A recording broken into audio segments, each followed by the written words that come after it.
कहाँ माही चमकई ढाली तलवारिया गे गोरी, कहाँ माही चलवा मछलिया गे गोरी, कहाँ माही चलवा मछलिया गे गोरी, कहाँ माही चमकई पिया के पगड़िया गे गोरी, कहाँ माही टिकुली हमारा गे गोरी, कहाँ माही टिकुली हमारा गे।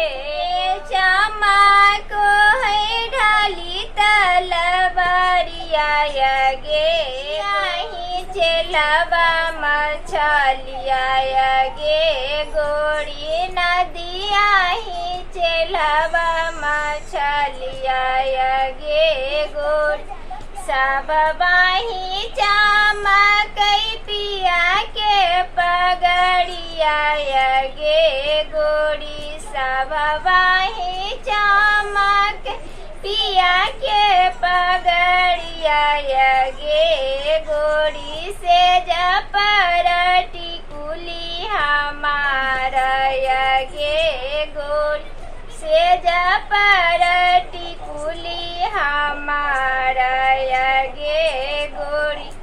मैं रीना शर्मा। हमारा वीडियो पसंद आए तो लाइक शेयर जरूर कीजिएगा। धन्यवाद।